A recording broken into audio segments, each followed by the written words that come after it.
Making something out of nothing is hard. In the beginning, all you have is your imagination. It's your only tool, your only muscle.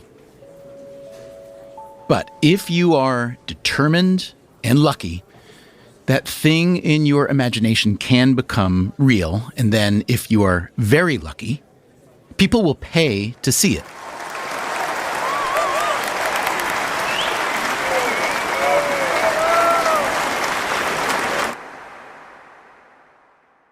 There's been theater since the beginning of man, really.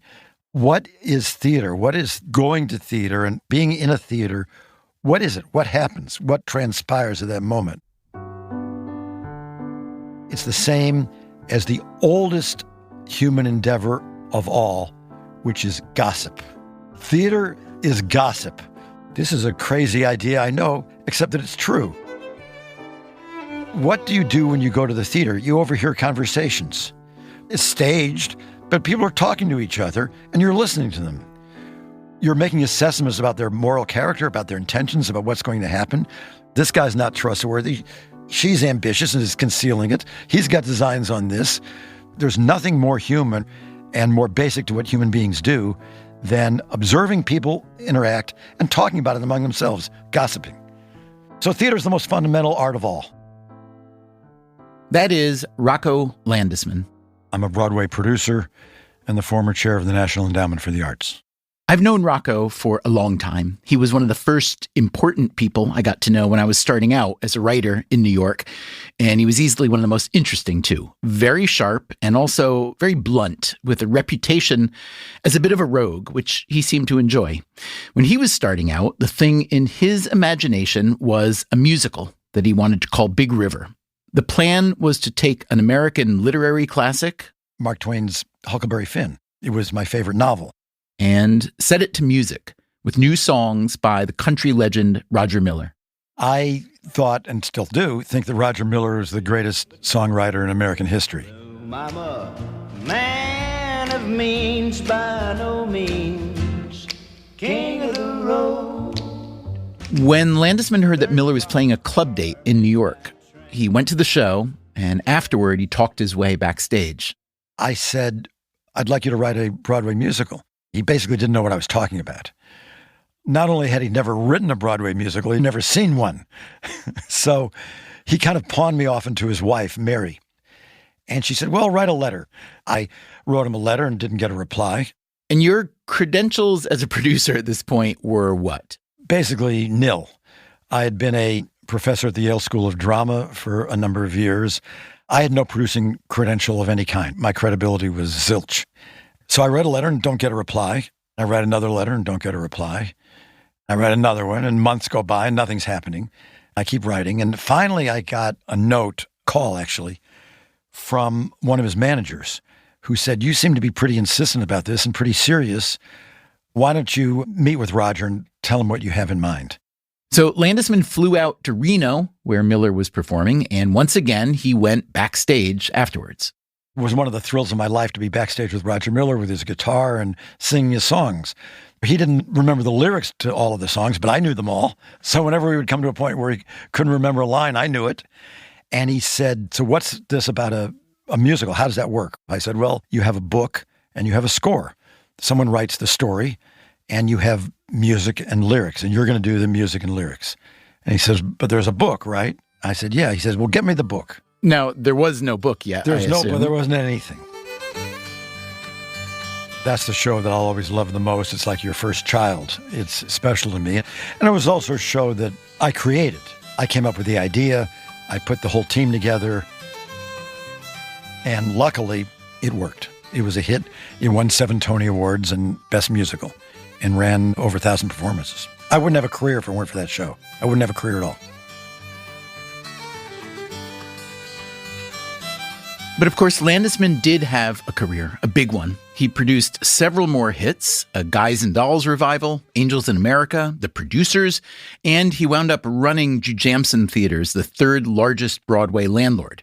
So when a Freakonomics Radio listener wrote in to say that they'd always wondered about the economics of live theater and that we should make a series about that, Rocco was one of the first people I thought of, not just because he knows things, there are plenty of people in the industry who know things, but because he is willing to say them, which many people are not.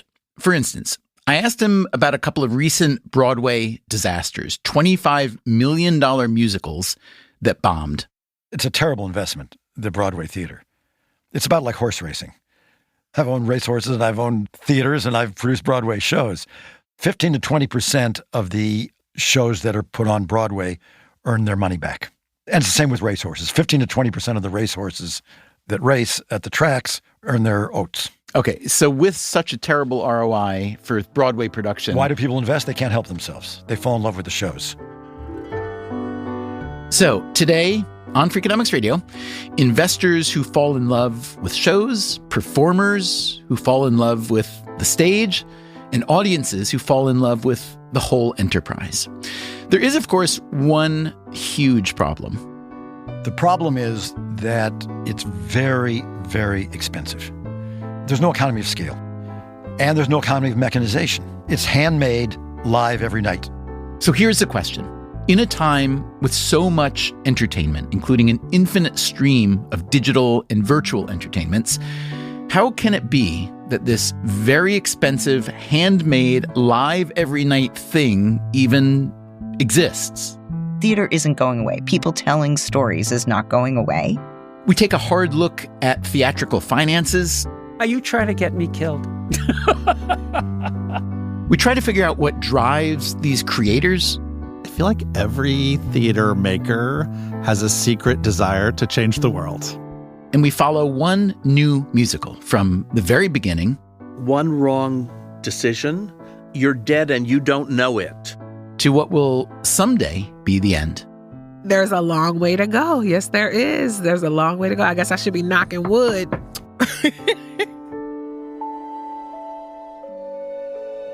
Please take your seats. Our show is about to begin.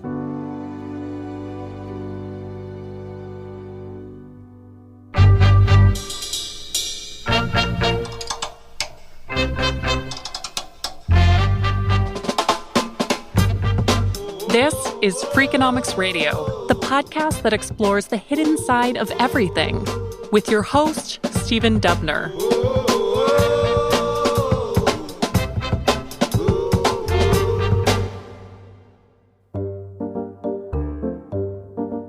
The live theater industry in the U.S. is estimated at under $6 billion a year, with around 27,000 employees. So not very big, but there is a lot going on beneath the surface that most of us don't see when we buy a ticket.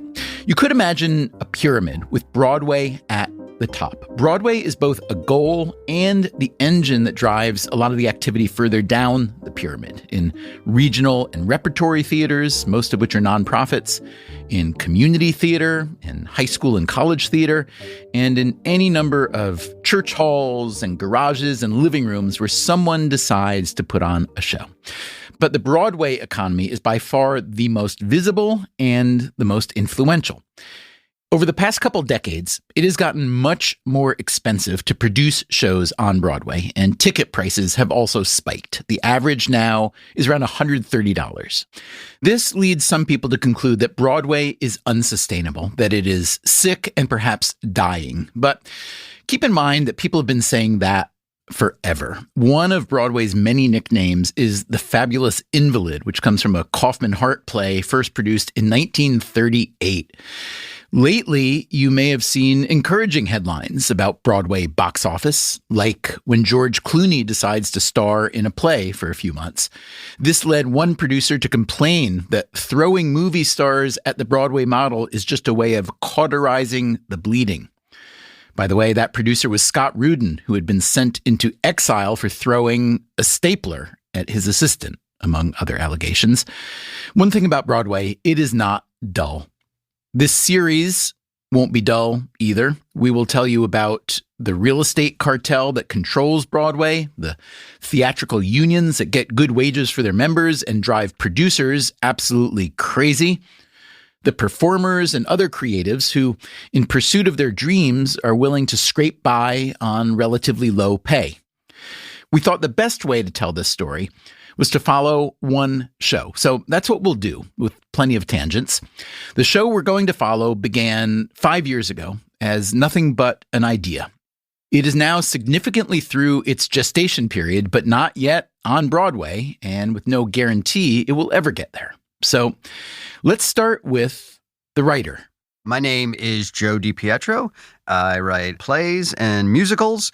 And on the new musical, 3 Summers of Lincoln, I am the book writer, meaning I write the script, and the co-lyricist. DiPietro remembers exactly how he started down this career path. His parents took him to see the musical 1776 on Broadway. It was the first show I saw as a, 10-year-old. I can still remember where I was sitting in the mezzanine and the lights came up on the Continental Congress. I was like, put a fork in me. I'm done. I'm going to be a part of this somehow. He's now been writing for more than 30 years. His credits include the musical Memphis, for which DiPietro won 2 Tony Awards, and All Shook Up, an Elvis Presley jukebox musical. So what is this new show he's working on, 3 Summers of Lincoln? 3 Summers of Lincoln picks up in the second summer of the Civil War when things are going terribly and there is no end in sight. It is a brutal, bloody war. Lincoln needs to figure out how to end this, and he just can't. The South is fighting stronger than he thought. Where'd the idea come from? Was this sprung from the brain of Joe DiPietro? It did not spring from my brain. Quite the opposite. I was sitting at home in the first December of the pandemic. Theater was dead. I make my living as a writer on royalties from my productions all over the world, and there were exactly 0 productions happening. It was a scary, uncertain time, and I get a call one day out of the blue from 2 producers I know and who invested in my shows, named Richard Winkler and Alan Shore. Alan Shore, I am the general partner for 3 Summers of Lincoln. Richard Winkler, general partner of 3 Summers of Lincoln. This was our idea from the very inception. It all has to start with the idea and the art, and then you figure out how to finance it. Richard Winkler worked for years on Broadway as a lighting designer. I met hundreds of producers who I didn't think had very good taste and spent money in stupid, ridiculous ways. I kept thinking that I wanted to be a producer. When I turned 60 and had this realization that I don't want to be in the theater till midnight anymore, I said, well, I'm going to try this. That was 16 years ago. Alan Shore, who lives in Boston, spent most of his career in financial services. He started producing around 12 years ago. So what does a Broadway producer actually do? Here's Shore. The best way I can analogize it is the producer or the lead producer is the CEO of a company that is producing a piece of live theater. They're ultimately responsible for every decision that gets made. What have been your greatest hits as a producer thus far? Leopoldstadt was the most recent. Prior to that, Lehman Trilogy. I was involved with Come From Away. I will stop there. Have you had flops? Flops? Yeah, we had one. It was called Diana. Diana, as in Diana, Princess of Wales. It was a musical, also written by Joe DiPietro, and it was scheduled to open on Broadway in March of 2020. Then came COVID. All 41 Broadway theaters shut down for what turned out to be 18 months. So what do you do now if you're a producer who has already spent millions to develop a show? We had a production that we thought was great. So why not bring the cast back in a healthy way and live capture it on stage and sell it to Netflix? Or Netflix came to the production and said, we'd like to do this. And so a filmed stage version of Diana premiered on Netflix in October 2021. Critics hated it, and so did viewers. Cringeworthy, they called it, and exploitative and tawdry. The Guardian named Diana the year's most hysterically awful hate watch. When you have a new musical and you try to live capture it, you don't get the essence of really what's there. And so, although it was a great idea at the time, some great ideas just don't necessarily work. The producers did finally bring Diana live to Broadway. It didn't work there either.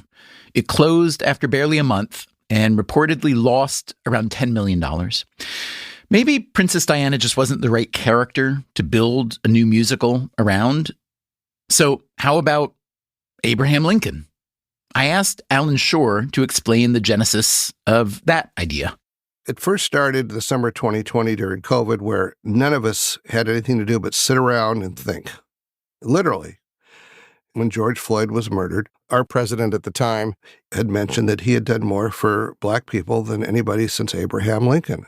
And that started me thinking, well, what did Lincoln actually do? Let's get to the facts. I had obviously read books about Abraham Lincoln. I saw the movie Lincoln that Steven Spielberg produced. But that only told the story from 1864 through 1865. So the question in my mind is, what happened before that? How did Lincoln get there? So I called Richard, my partner, and I said, what do you think about doing a musical about Abraham Lincoln? To which I said, those two words do not belong in the same sentence. Because why not, Richard? Lincoln and musical? I just didn't think they did. So I said, well, I don't know if it does or not, but what else have we got to do? Let's explore it. And the first person that I called was an acquaintance, Doris Kearns Goodwin, who I thought was the authority on Abraham Lincoln. That's a pretty handy acquaintance to have. Well, she lives in Boston, so that helps. So I called her and asked her and her producing partner if this would be something she'd be interested in participating in. And fortunately for us, she readily agreed. And then we called Joe DiPietro. And they said, hey, Joe, we are commissioning some of our favorite writers. We just have a topic we'll give you, and then you can write anything you want about it. This was like a miracle. And I like Richard and Alan very much, so I'm just thinking, like, I'm going to do it no matter what it is. Juggling mermaids? Fine. I'll write that. That'll work. That'll work. When do you want it? And they said, we want you to write a musical about Abraham Lincoln.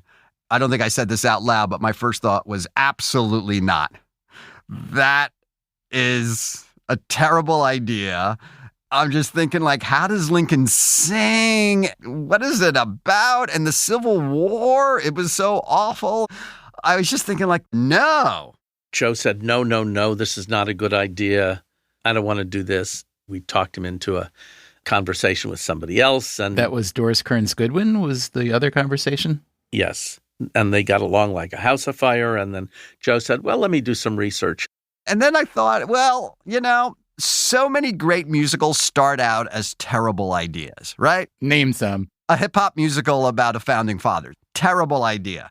A musical about the sinking of the Titanic. That's a terrible idea. A musical about cannibalism, and it becomes Sweeney Todd. So you're like, all right, maybe that instinct, you should be a little more open.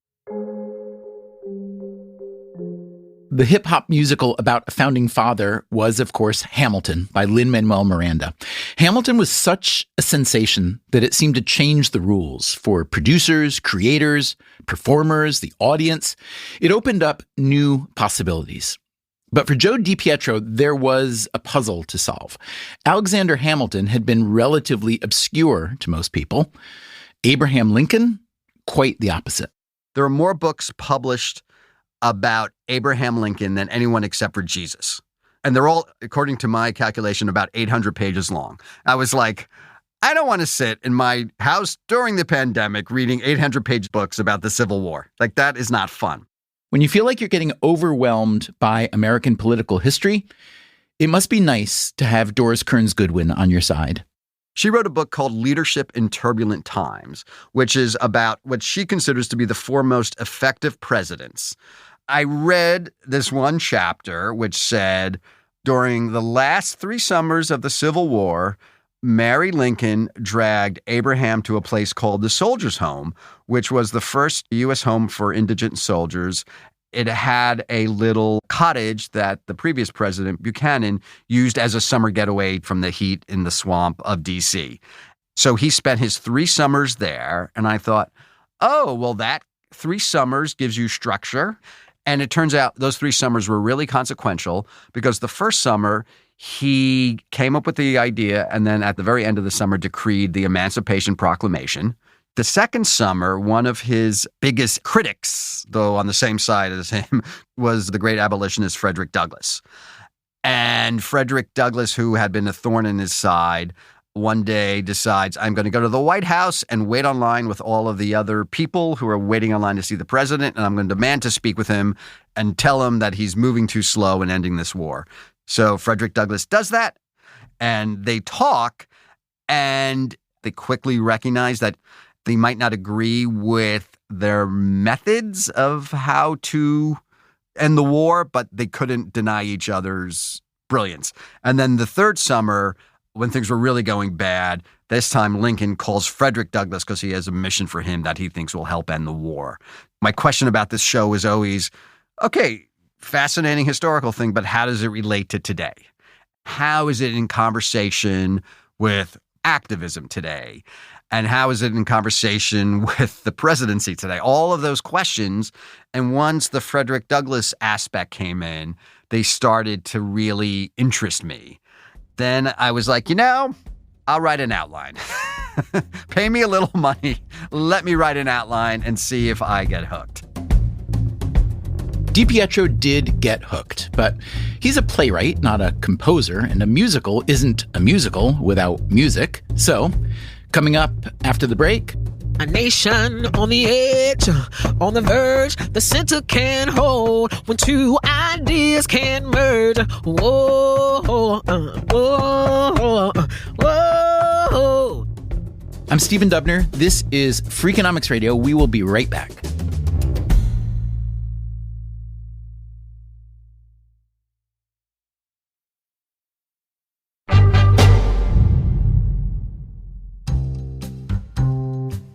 The playwright Joe DiPietro had been commissioned to write the script for a new musical about Abraham Lincoln.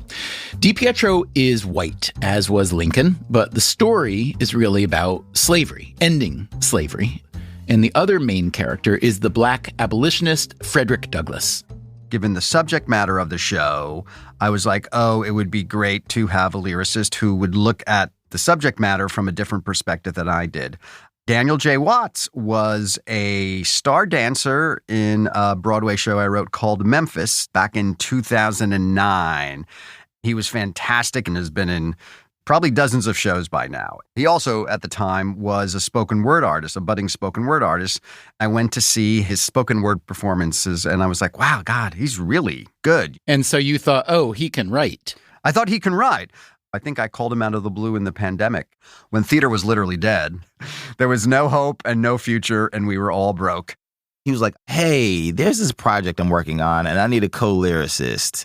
I recognize that I cannot speak for a lot of these people. I'm wondering if you would be interested. And that is Daniel Watts. I am a co-lyricist and co-choreographer for 3 Summers of Lincoln. As a kid growing up in the Carolinas, Watts played sports, he took dance and gymnastics. He has always had a high level of energy. Everyone's like, sit down. Daniel, sit down. I'm like, yeah. Sure. I got things to do. Watts has been performing on Broadway since 2006. He was nominated for a Tony Award for playing Ike Turner in Tina, the Tina Turner musical. He has also appeared in The Little Mermaid, The Color Purple, and yes, Hamilton. So what did he think about the idea of a Lincoln musical? I was like, oh, Lord, that just sounds silly. Like, oh, no, Joe, why is this the thing you're calling about? I've been waiting for years for you to call me. And this is the thing. But only because how I'm used to seeing Lincoln depicted is what I was, coming from. But the other thing is that time period of how America broke and then came back together is really fascinating to me. I just was really excited when he said yes, because I thought I am actually going to learn so much from him. Daniel is probably 20 years younger than me and from a very different background. In this particular collaboration, I am very much about story. How does the song start? What dramatically happens in the middle to change the trajectory of it? And then how does it end in a new way? He's much more of a poet than I am, and he is much more of a linguist than I am. He loves the origin of words, so he'll often break down a word, which is what oftentimes rappers do. It really opened my eyes, and we went to my house in Connecticut to start this together. He'd written Act 1, I think, had an outline of Act 2. We read through it first, and whatever jumped out at us personally, we kind of just made our own little notes. It was like, let's maybe try to write 2 or 3 songs while we're here. We sat on my porch, and the first thing we wrote for some reason was a campfire song called Scarlet the Harlot. It's just basically a dirty song that Civil War soldiers used to sing, and then it becomes about Abraham Lincoln, and then Abe enters and interrupts them, and they're singing this filthy song about Abe. So as you're giggling now, we essentially sat around my porch and giggled for a day and wrote this silly song that we always liked. We kept putting it in drafts and cutting it and putting it into drafts again. Scarlet the Harlot that got cut quickly and then found its way back in the last 6 months. Why'd it get cut? We just didn't know where it went. You know, the story tells you what it is as you keep developing it. So how Scarlet ended up back was that we realized we didn't have any time with Abraham and the soldiers, which we felt was very, very important. I haven't heard Scarlet yet. Can you sing me a little bit right now? Scarlet the harlot, the poor soldier's whore, open her legs, as wide as a door. That's all I can give you right now. It's very body song that, you know, hopefully it stays. You just never know. You never know. The music and the lyrics, to me, it seems really, really hard to write lyrics for a musical first without the music. Is that not really hard? No. Well, not for me. I don't want to speak for anybody else. Or I only say for Joe and I. The poetry comes first, right? Now my musical theater nerd is going off.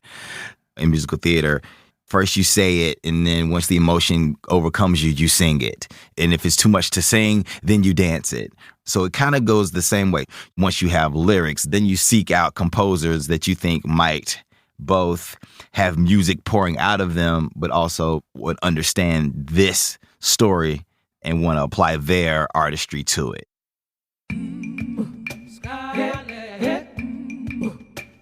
A composer, perhaps, like this one. And warning, there's a bit of off-color language here. Scarlet the harlot, the poor soldier's whore, could open the legs as wide as a door. She'd welcome you in, it wouldn't take long. She'd pull off your pants and she'd pull on your dong. My name is Crystal Monet Hall. I am a singer and a songwriter and a performer and a vocal arranger and a vocal producer and keep going, a composer and an educator. My mom has a beautiful voice, and I learned how to sing listening to her sing on Sunday mornings in church. I had my first solo in the choir when I was like, 7 or 8. You remember what you sang? I do. It's a song called I May Be Young. Can I hear a bit? The chorus is like, I may be young, and never get old, may not have money, silver and gold, I have a Savior, his name is Jesus, I can feel him down in my soul. And then my solo was like this. Oh, how I love him. That's how I sung it too. Oh, how I love him. It was like that. Sign me up for that, church. And you went to the University of Virginia, correct? I did, yeah. It's a source of pride for me. My dad was in the first class of Black people to ever matriculate there. You got a master's in education as well, is that right? I went to UVA for 5.5 years, got my master's, got 2 bachelor's degrees, and I took a position teaching high school English and drama in Charlottesville. And then I resigned on my birthday, which is October the 1st, which means I taught for about a month. You loved it, huh? I loved it. No, I did. But I was like, I am not happy. I'm going to go to New York and I'm going to sing. And I don't even know if I knew what that meant. I guess in my mind, I was going to like lay across a piano in like a shiny dress. What was your first job? I came to New York, I auditioned. I took the first job I got. It was a Disney cruise line.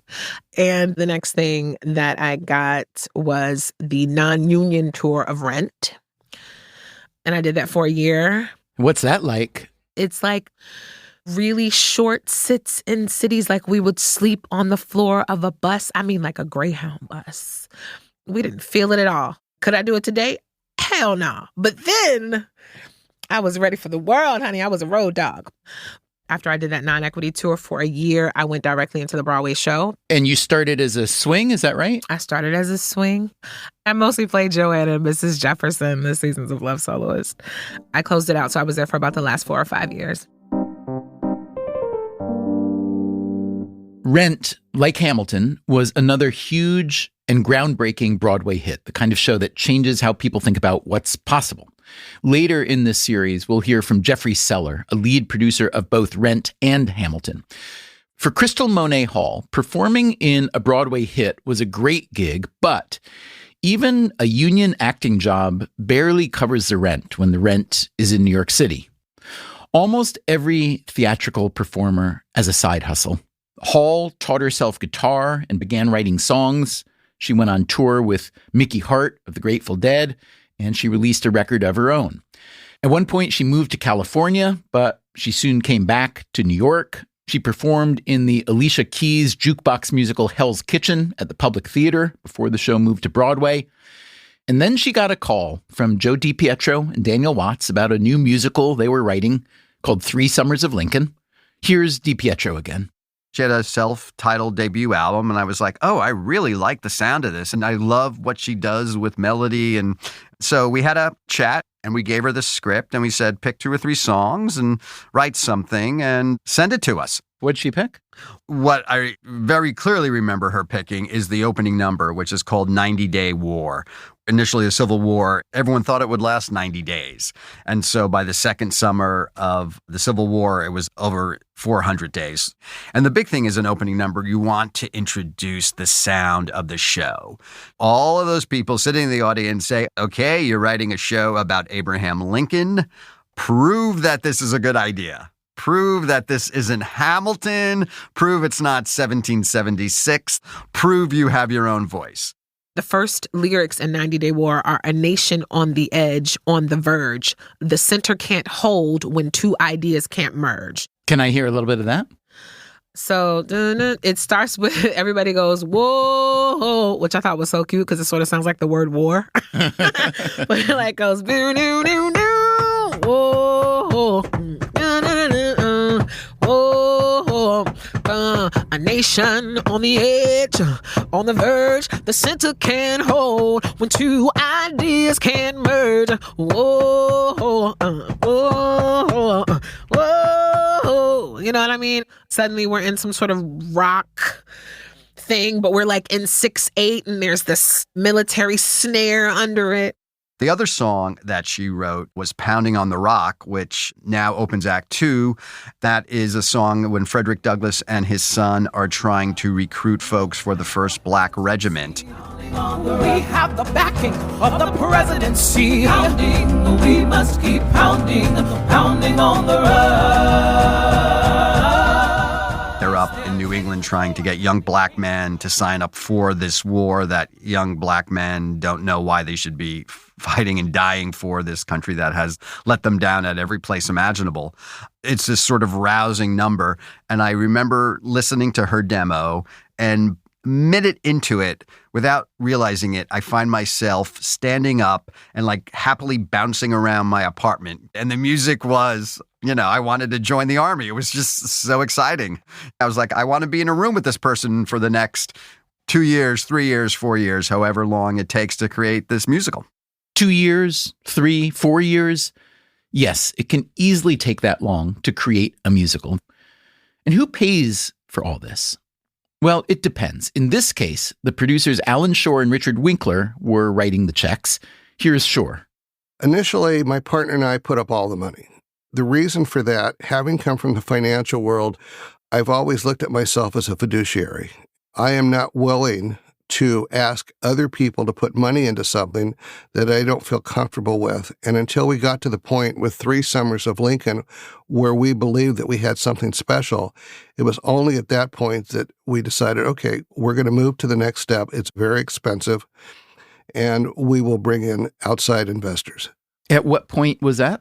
in the development of the show? That was last November, December when we did our 3-week workshop. Up until that point, essentially, myself and my partner were fully funding the project. And what did it cost up until that point? Probably mid to high 6 figures that went into hiring the people to write the show, the composer, the lyricist, the director, actors, actresses, for us to hear what it is that the writers actually came up with. That was a 1.5-year process where we had several workshops, and all of that cost money. Well, you generally get contracted for a series of drafts, and I think it just depends who you are. That's Joe DiPietro. Winning Tony Awards, my price increased, which was very, very nice. I always say the day after I won 2 Tony Awards, I wasn't a better writer, but everyone thought I was. Generally, the advances for theater are much less than for movies. You hear about writers getting $50,000, $100,000 for movie stuff. For theater, they're much more like 10, 20 if you're starting out. I'm at the point where I can ask for above 50 or so. And here is Crystal Monet Hall. The creative team, you get your upfront to work on the show, whatever that is. And that depends on, how much cachet you have and how long you've been in the business and what you can command. But after that, you don't get paid. You don't get any money as you're going. You hope that it is something that is very, very lasting and that you will be able to get all of that back end. But that's not necessarily promised. It's a hope and faith thing. You got to love it. You got to love it. Are you willing to tell me what you're making for composing 3 Summers of Lincoln?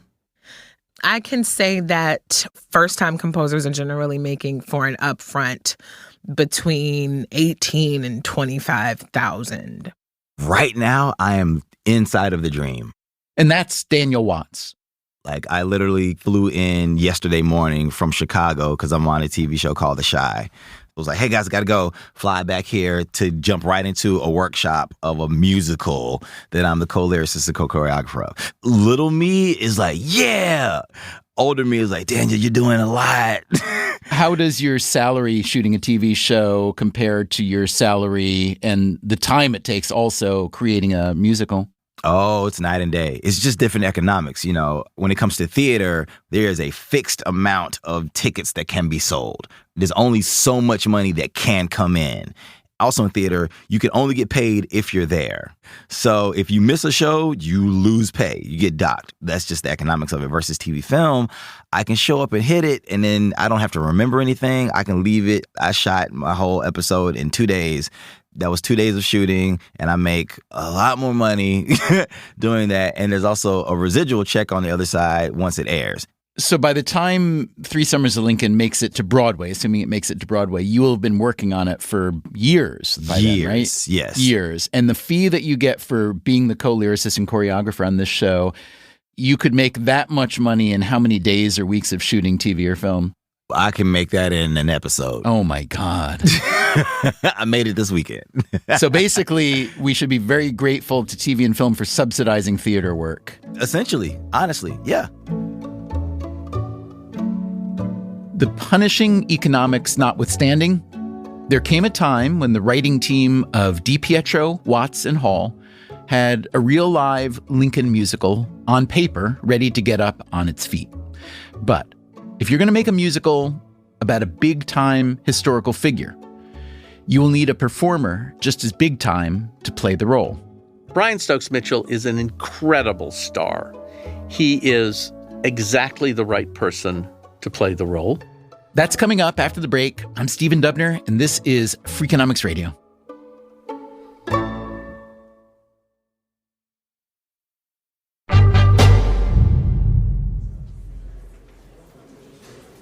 It's December 2023. We are in a big, well-lit rehearsal space called Open Jar Studios on the 11th floor of a building near the heart of the Broadway Theater District. The theaters themselves are very visible with their marquees and their huge show posters, but the rest of the Broadway ecosystem is hidden away in buildings like this one. Not just rehearsal spaces, but production offices, ticketing agencies, PR firms and advertising firms, vocal and acting and dance coaches, agents and lawyers. It's a long list. Today, I am seeing, for the first time, a workshop performance of Three Summers of Lincoln. There are well over 100 people in the audience, some family and friends, but also potential investors, producers, theater owners, etc. This workshop is being officially presented not by Alan Shore and Richard Winkler, the commercial producers who've been developing the show, but by the La Jolla Playhouse in San Diego. That is where Three Summers of Lincoln will eventually have its world premiere as it works its way toward Broadway. La Jolla is considered one of the best regional theaters in the country, and over the years it has been a launch pad for many Broadway shows. Rocco Landisman's Big River back in 1984, The Outsiders, which won the Tony last year for Best Musical. Also, Come From Away, a big hit that told the story of airline passengers stranded in Newfoundland after 9/11. La Jolla is a nonprofit theater that is very much part of the for-profit ecosystem. And their partnership on Three Summers of Lincoln is what's called an enhancement deal. Here is the Lincoln writer, Joe DiPietro. Generally, producers give them hundreds of thousands, if not millions of dollars to enhance their production on stage so their audience sees a really glitzy, impressive presentation. And also, it helps the theater to say, hey, we're producing musicals that are going to Broadway. You saw them here first. And here is the Lincoln producer, Alan Shore. The fact that they're a nonprofit has nothing to do with the quality of the product that they're going to be producing on our behalf in La Jolla. Artistically, they have no say-so in the show. They're our hatchery for something that we believe will move on very quickly to the commercial stage. In the case of this show, the symbiosis runs even deeper because Lincoln is being directed by Christopher Ashley, who is the artistic director at La Jolla. Ashley won a Tony for his work on Come From Away. He also directed Diana, the musical, but we don't need to say any more about that. Ashley's attachment to this new show, Three Summers of Lincoln, runs deep. One of the things that drew me to it is the relationship between Lincoln and Frederick Douglass. These two incredibly well-educated, passionate writers, thinkers, who started out really as enemies. And those two men sort of magnetically drawing each other toward each other's point of view. I sometimes think about subtitling Three Summers of Lincoln as the radicalization of Lincoln, watching how a person moves from a very lawyerly, careful, an incrementalist way of thinking towards somebody who is capable of bold, radical action. That war was not going to get solved without a couple of radical moves being made.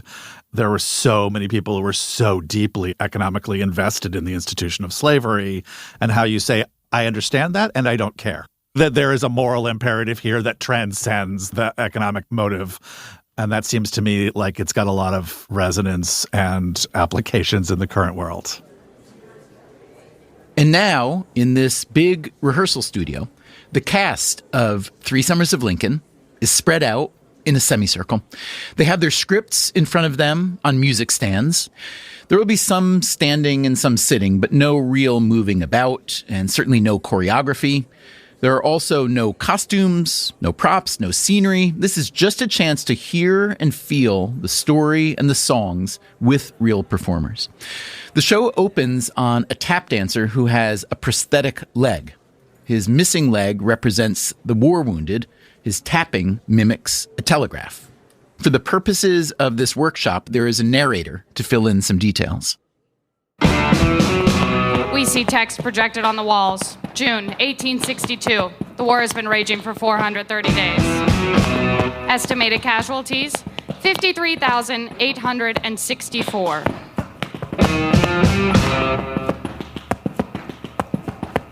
Lights rise on white Union soldiers and black field assists silhouetted within fog rising from the battlefield.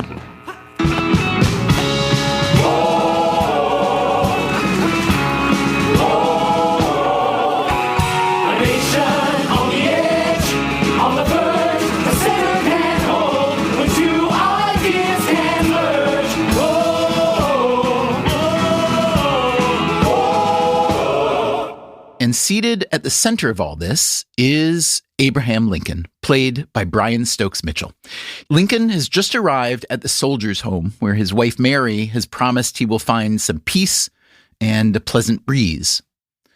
For everybody who wondered at the beginning of this project, how would Abraham Lincoln sing?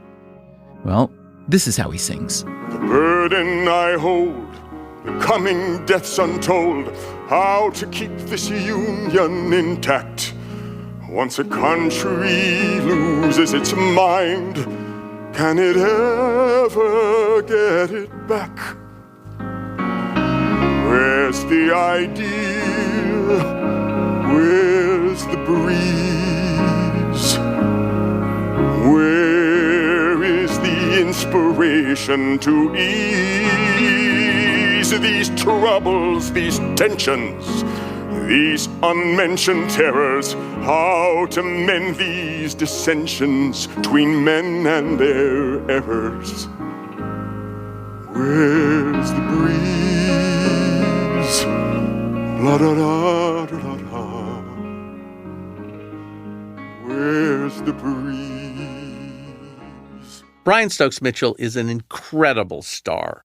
That's the producer, Richard Winkler. He is exactly the right person to play the role, which is why he is playing the role. He is tall, he is slender. He has not been on Broadway in 8 years. This will be his return. He's a brilliant performer, and he can stand on a Broadway stage and command 1,500 people without any difficulty. And here's the director, Christopher Ashley. He's so Lincoln-y, and he's also the most amazing collaborator. He's like game for anything. He will try anything. The most beautiful voice in America, just like an extraordinary voice. Every time I have a conversation with him about a scene or Lincoln or the current world, I feel like I understand our story better. There is no one in the history of performance who I would rather have playing Lincoln for us than Brian Stokes Mitchell.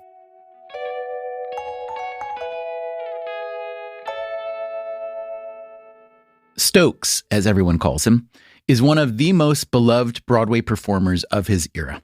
In addition to being, as we've already heard, tall and slender with the most beautiful voice in America, he's also a box office draw. Not the same as a George Clooney or a Denzel Washington or a Hugh Jackman, but for the core Broadway audience, Brian Stokes Mitchell is a name brand.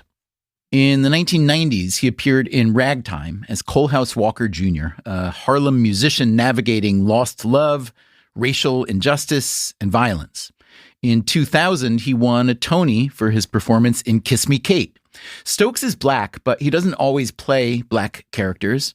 On stage, he exudes both charm and gravity. He doesn't seem to need attention the way some performers do, and this makes him even more charismatic.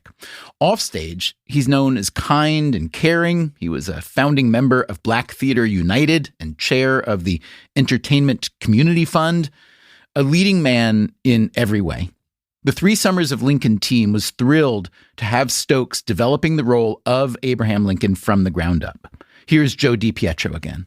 When you do a reading or a workshop, you're essentially saying to the actor, hey, we're going to pay you for this time. And the pay, I don't quite know, but it's not a lot. It's probably a few $100s.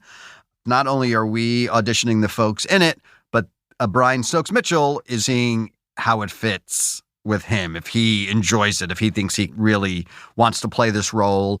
In the workshop I saw, all the roles were played by black or white actors with what looked to be pretty much historical accuracy, right? McClellan was played by a white guy, Douglas and his family played by black actors, and so on. But then there's Brian Stokes Mitchell as Lincoln. Just talk about that casting choice. I'll tell you how that came about. We had done a reading of the first act of the show very early on, and it was going very well. And we sort of cast Lincoln was a very talented white actor. We had talked about Stokes playing Frederick Douglass because he's probably the preeminent male musical performer of that age, and he's, just brilliant.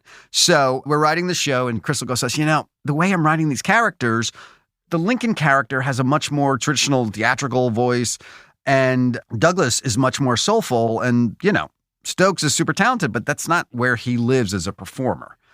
And we're like, he can do anything. Calm down. He's going to be great. And then Daniel and Crystal come to me, and they were really a little gingerly like, we have an idea. We don't know if you're going to like it. And I'm like, I have an idea too. I said, you write down your idea, and I'm going to write down my idea.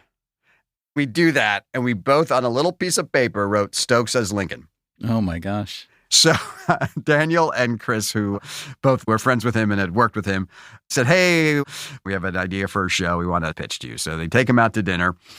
And he goes, all right, what's the show? And he goes, well, it's called 3 Summers of Lincoln, and it's about Lincoln and Frederick Douglass. Daniel said, do you still Stokes' eyes get a little glassy? Like, oh, Frederick Douglass, okay. And then they said, well, we want you to play Lincoln. And he suddenly was like, oh, now I'm interested.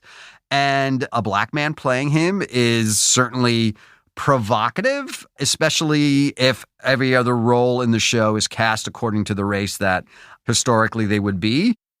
Here again is the director, Christopher Ashley.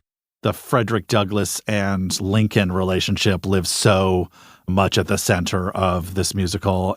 We're in 3 summers of the presidency of Lincoln, 1862, 63, and 64.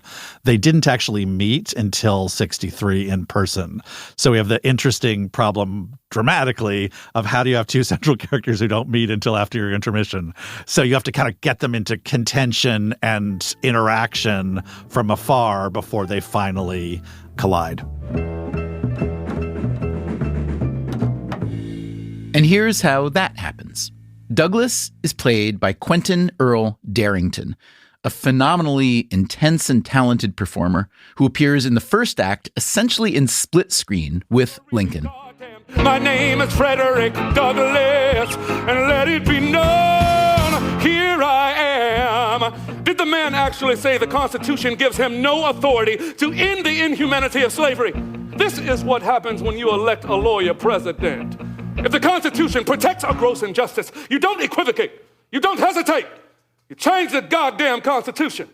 Quentin Darrington, who goes by Q, has been performing on Broadway for more than 15 years. His credits include Cats and MJ, the musical. He is a deeply religious man who sees his talent as something to be shared. Here he is offstage, out of character. It's a gift. It's a precious gift from God, and I use it for him and for people. When did you discover the gift? Right around 8th, 9th grade. So I grew up in the church. I was in the choir, but I was in the back. I could not sing. They would never give me a solo, ever. Wait, it's hard for me to imagine Insane. Listen, this is the truth. I wanted so desperately to sing, so I just started mimicking. I taught myself through copying some of my favorite artists of the time. John P. Key, who was a gospel singer, amazing, legend. Jodeci, which was my favorite group back then, R&B group, and Stevie Wonder. I listened to every track they've ever made on repeat, and I taught myself to sing through just copying those wonderful, wonderful artists. And I started singing publicly after that. Before that, though, I mean, you were singing in the choir. What were you missing? I was making noise. I was making a lot of noise. That's all. And here's a scene from the workshop. Frederick Douglass is at the White House about to meet the president for the first time. Lincoln's valet, William Slade, introduces Douglass. Mr. President, this is... No need for an introduction, William. I've devoured Mr. Douglass's writings. You have? Let's see. The president sports... hold on, let me get this right. Yes.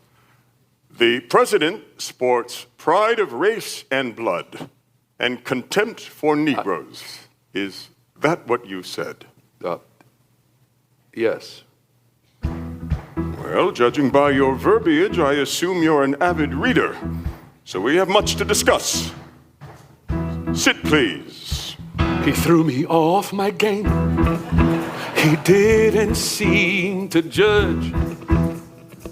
He knew me by my fame and seemed to bear no grudge. The two men talk about their favorite authors. For Douglass, it's Charles Dickens, because, Douglass explains, he writes of society's injustices. Lincoln's favorite author is Shakespeare, he says, for he writes of the burdens of kings. Well, I encourage you to read the novels of Dickens, Mr. President. And I encourage you to read the plays of Shakespeare, Mr. Douglas. I have. All of them. At least twice. Twice? He threw me off my game. He's not as I'd expect. I didn't know his aim, so defer, delay, deflect. May I offer you a drink, Mr. Douglas? What you can offer... The relationship between Douglas and Lincoln and the interplay between Quentin Darrington and Brian Stokes Mitchell is riveting. And even though this was just a workshop, the story and songs and performances are undeniably moving.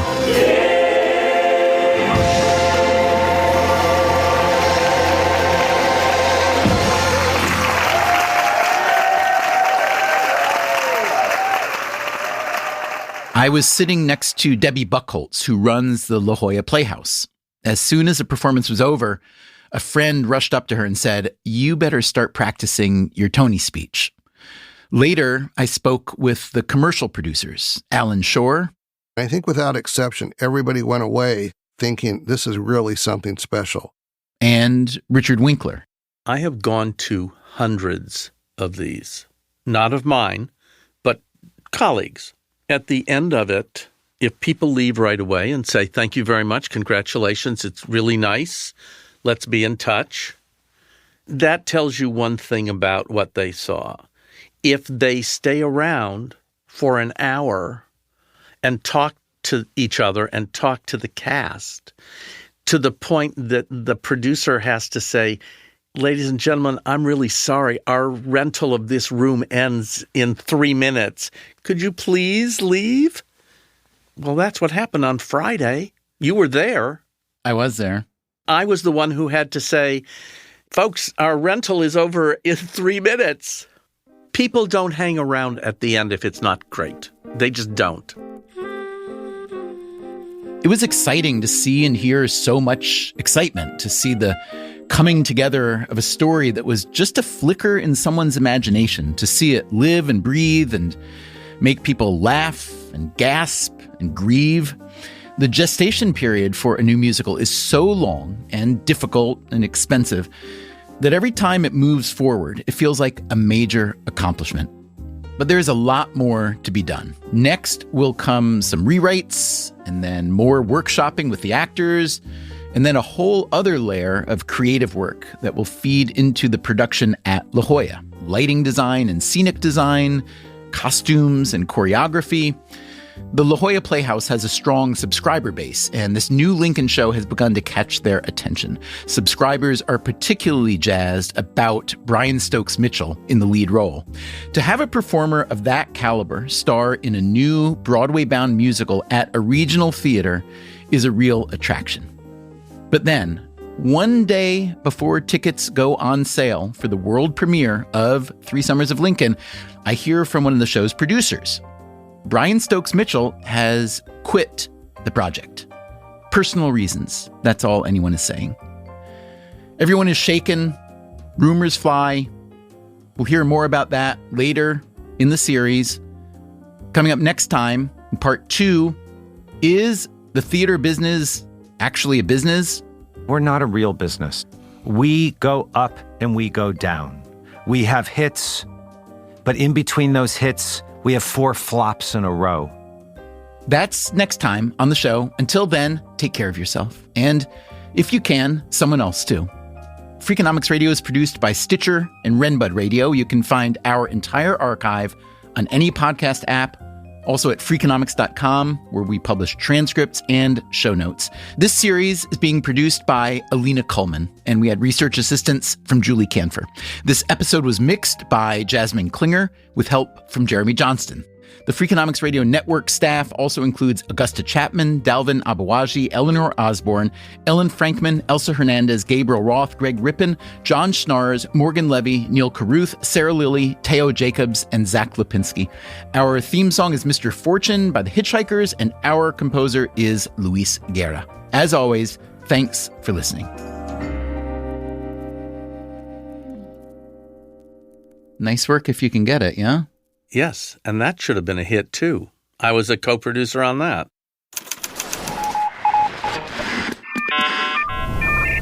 The Freakonomics Radio Network, the hidden side of everything. Stitcher.